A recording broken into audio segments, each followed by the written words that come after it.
Hello everyone, and welcome to my General Hospital 24H News channel. I hope everyone is having a wonderful day. Before we begin, please hit the subscribe button and give this video a thumbs up. Jason confronts Drew outside the mansion on today's episode of General Hospital. Before Jason tells Drew that it's about the kids and that he's moving into the mansion so as not to split the kids up, Drew refuses to speak. At that point, Drew declares that he and Scout will be relocating to Washington, D.C., as soon as possible. Carly arrives at that precise moment, appalled to learn of it, and demands to know why. When Jason explains that it's because he's moving in, Drew tells him to leave, and Danny is free to remain there. He and Scout leave as soon as Jason moves in. Carly claims that the only way to keep the kids together is for Jason to move in, but Drew doesn't believe Jason is the greatest option for the kids. Carly yells at them both to prioritize their kids. Carly yells at Jason and Drew to cease their backbiting about who is the worst father before their grudges are passed on to their children. Despite their differences, they are decent men. This is something that they must do for their children, and more importantly, do it for Sam. Alexis insists on knowing whether Rick feels proud of himself. Was frightening a bereaved mother a turn-on? He responds that he's doing everything in his power to protect his client, but she deems him morally bankrupt for trying to exact revenge on Sonny. He attacks her harshly for always favoring Christina over Molly after she reveals that he pursued his daughter's sister. Alexis yells that his daughter doesn't need his parenting advice because he hasn't seen her in years. She is also undecided about whether she despises Ava or Rick more. They continue to argue, but Rick argues that since she is a lawyer, she would know that what he claimed in court was accurate if she looked at what transpired. Ava can't force a pregnant woman out of a window, hate or not. Then, Alexis attacks him further for his cruelty and savagery toward her daughter. She would never do what he did, even though they are both lawyers. He is an unforgivable human being, and a terrible father. She leaves abruptly.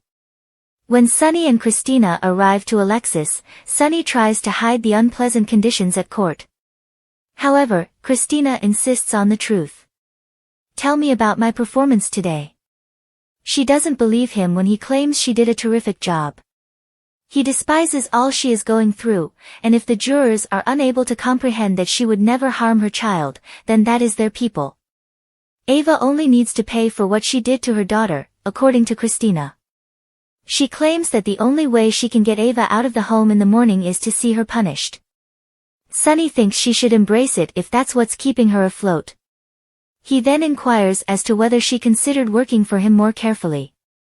It might serve as a useful diversion. Ava has no control over what happens to her, but he won't if the system fails her. When they return home, Molly thanks TJ for accompanying her to court. She goes on to add that she finally realizes it was all a horrible accident after hearing everyone's testimonies. You really don't think that, do you? TJ insists. He won't say it was an accident. Ava put her hands on Christina voluntarily, and she was there voluntarily. He claims he wouldn't know this because Molly seldom speaks to him, but she yells at him that she feels their daughter's loss all the time and isn't simply moving on. It stings much more when she acknowledges that she spoke to other people but that it was too difficult with him. She expresses regret, and he questions their future if they are unable to grieve their daughter together. TJ sobs that it pains him too much to not share his grief with her, while she claims it hurts her too much. He wants a future with her and only her, family and all, and he says they can overcome anything together. I can't do that again, even though I know you do. She isn't even capable of considering having children at this time.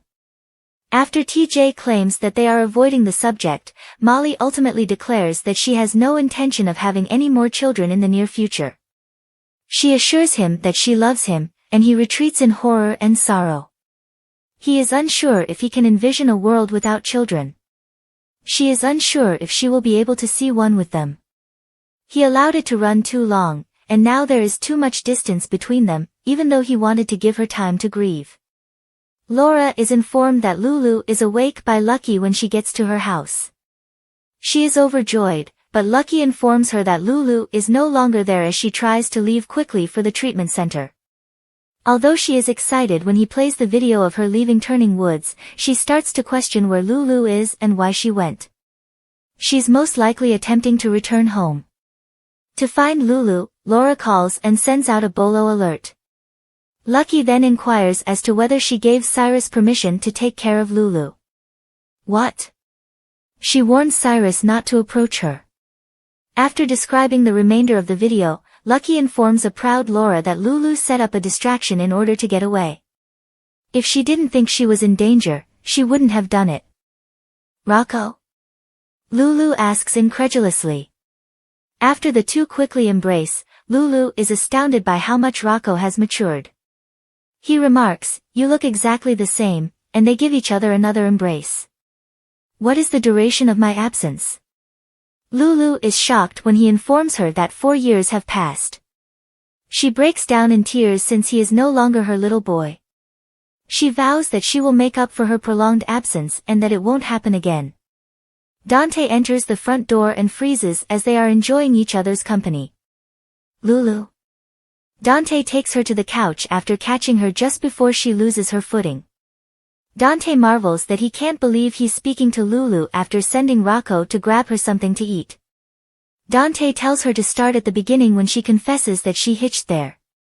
She describes hearing Cyrus as she woke up and realizing she needed to leave. She finds it hard to believe and Dante informs her that Cyrus is her uncle. Dante later claims to have found God while incarcerated, but neither he nor Lulu believe this. When he asks her again how she got there, she tells him that she fled, stole clothing, went to their former residence, and scared poor James. She knew Tracy would be truthful with her when she arrived to the estate. She spotted Rocco at that point. She can also tell that Dante raised him wonderfully. But she wants to know why he's here. Lulu asks Dante to give her his narrative, including how she wound up in a coma, but he stutters that they're remaining there for the time being. She is unable to recall the events of that evening. There is a fog surrounding it. She reflects on Dustin's proposal to her, the explosion, and Dustin's passing. Dante adds that they didn't know what happened, so she banged her head and went into a coma. He wants to take her to the hospital right away because of this. Lulu assures him that she is simply overwhelmed. Rocco returns with her favorite, mayo-topped turkey and Swiss cheese.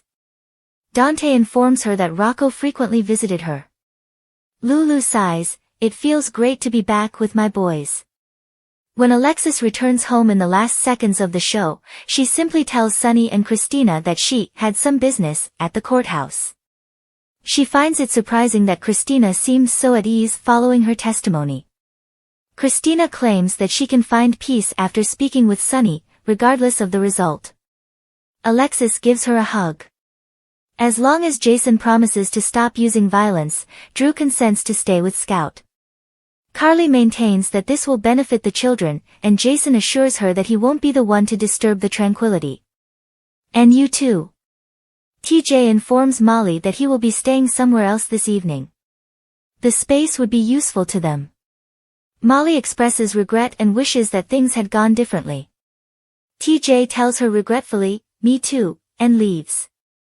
After he leaves, Molly sobs against the door, and TJ does the same on the other side. Laura tells Lucky to wait in case Lulu turns up, but she has to take care of something at the office. Since Lulu has returned, they comfort one another that she can look after herself. Already, it's a miracle. Danny overhears Lulu questioning Dante and Rocco about her bandage and scar. She got a liver transplant, Rocco informs her, but Dante interrupts him before he can further. "But first there's something I need you to do for me," she replies, adding that she can wait for answers. Thanks for watching. If you like this video, so please don't forget to subscribe my channel and don't miss any update.